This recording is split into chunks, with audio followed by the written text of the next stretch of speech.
الرحمن الرحيم، والصلاة والسلام على أشرف المرسلين سيدنا محمد وعلى آله وصحبه أجمعين.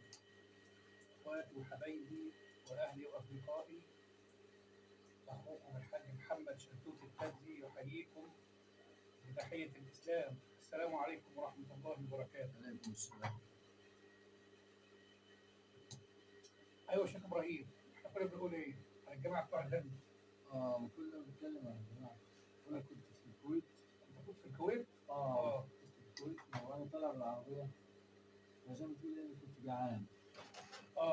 لقيت جماعة بقى حاطين صينية ما شاء الله اللحمة محطوط عليها كده. في الشارع ولا إيه؟ في ولا في الجمرك، مطعم؟ في جمرك السلمي. في الجمرة. اه والكرم بتاعهم يعني صراحة. كويتيين عاملين الكلام ده؟ كويتيين، هو بينزلوهم زي تعيين. آه عندهم مطعم كبير بس كل واحد في مكانه بيجي له صينية. كل واحد يشتغل في مكانه بيجي له صينية. وتلاقي البسكوت أنواع. البسكوت؟ أنواع. اللي بالعجوة واللي كده واللي كده واللي بالشوكولاتة واللي مش عارف إيه. هلا قدام منه أنواع. يعني من كل نوع هم حوالي 7-8 أنواع من كل نوع. انا اقصد، انا معلش لما اقطع حضرتك، الجماعه الهنود دول هم شغالين في شركات؟ شغالين تبع شركات، بس شغالين ايه في جمرك زي كده مثلا، ينظف المكان، يجيب ميه، يجيب مش عارف ايه. الجمرك اللي حاط لهم الاكل ده؟ جمرك. في يعني زي ما تقول ايه، مطعم ميز ولا حاجه. اللي هو بيصنع لهم الاكل. ايوه. ووزع عليهم بقى كلهم صواني صواني صواني صواني. بسم الله ما شاء الله.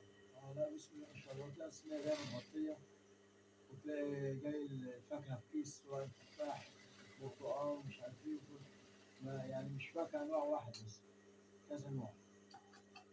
انت عارف انا في العمره السنه دي، يعني في اول السنه كده كان في شهر رمضان اللي فات ده،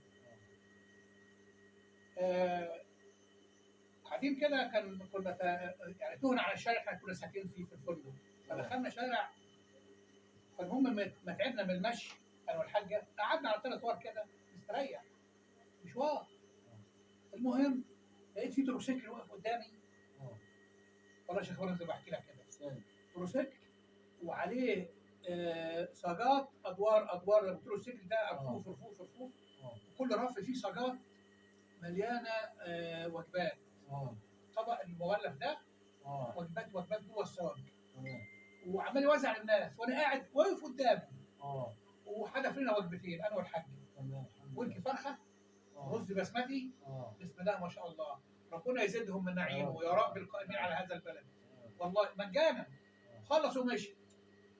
فتاني يوم قلت ما تيجي يا حاجه نروح نقعد في المكان ده نشوف يمكن هدينا كمان ايه مره. اتاريهم ما بيوقفوش في كل حته، يعني ظروفهم هنا وهنا. المهم بحكي لواحد صاحبي قال لي يا عم الحاج ده واقفين في الطابور هناك اهم. وراح مشاور لي يا حاج ابراهيم في شارع اسمه شارع الخليل ابراهيم. الخليل ابراهيم قدام الحرم، واحنا قاعدين تحت الركحي، البرج بتاع الركحي بتاع الصرافه، عشان نتقابل يعني ما حد يتوب التاني يجي يلاقينا. بعدين الراجل قال لي ده هناك هم بيوزعوا اكل. قلت له معقول؟ ان هم مشيت بس ماشي على استحياء، الله وكيل انا ماشي على استحياء. المهم رحت لقيت مصريين، هنود، بنجلاديش، عمال من كل الصعايده، سودانيين. الطابور فيه اللي قلت لك يجي 10,000 جميع الاجناس. اتاري يا شيخ ابراهيم الناس السعوديين. المكان ده فيه مطعم او مطعمين جنب بعض. الراجل السعودي الثري يروح المطعم يحاسبه مثلا على 1000 وجبه، يديله ثمنهم 200 وجبه، كل واحد عد مقدارته. فانا اليوم بتاع اللي انا رايح اشوف فيه الموضوع ده، رايح على استحياء كده، فوقف على جنب كده، فالراجل السعودي شافني فبدا يوزع. راح منادي الراجل اللي بيوزع الاكل واخد منه وجبه مديها لي. قلت له طبعا الحاجه معايا. راح شايل ايده كمان في وجبه، راح مديني وجبتين، ولا وقفت في طابور ولا وقفت في حاجه، ورحت. ونعم الناس الله اكبر، يعني ناس كل يوم على كده، خدنا على كده بقى، كل يوم نقعد من جوع الطابور موجود نروح نجيب. ربنا يجازيهم خير يا رب، ربنا يجازيهم خير ويجعله في ميزان حسناتهم يا رب. العيشه بتدن، العيشه بتدن يا رب، يا رب القائمين على هذا المكان وهذا البلد والخير اللي بيعملوه يقعد لهم ليهم ولاحفادهم يا رب. امين يا رب العالمين. يا رب. امين يا رب العالمين. انا سعيد ان انا بشتغلك النهارده يا شيخ ابراهيم، والله والله بشتغلك الحاجات ديت وبنتكلم والله. معلش انا اسف ان انا تعبتك معايا. يا اخي لا، بس هنسيبك نصلي المغرب العشاء برضه تاني ونيجي نكمل انا وانت. ان شاء الله. انا ماشي. راح اتغدى بقى، ما اتغديتش. ما تخدش لغايه دلوقتي؟ ما اتغديتش. مرات ابني خلصت الاكل من بدري. اه قلت لها بس ما في عند الحاج محمد. رحت عند محمد يعني ولا هنا؟ اه عند الحاج.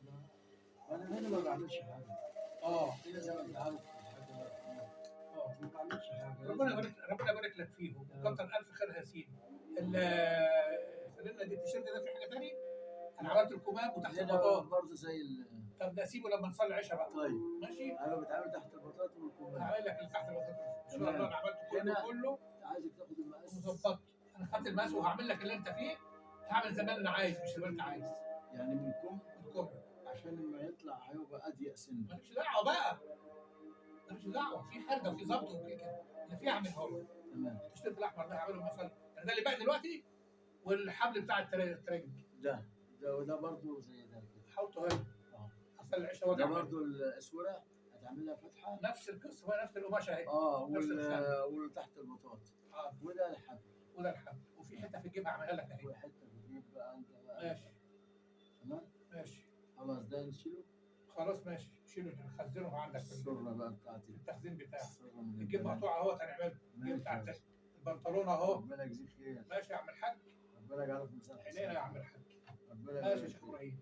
حبيبي ربنا يكرمك. ما تنسونيش والنبي، بالله عليكم بالله عليكم. اللي بيحبنا يشترك في قناتي. امين. عشان انا مش هكبر الا بيكم. امين يا رب العالمين. ربنا يبارك فيك. حبايبي واخواتي واصدقائي، اخوكم الحاج محمد شلتوت التربي. والسلام عليكم ورحمه الله وبركاته. بسم الله. نصلي العشاء ان شاء الله.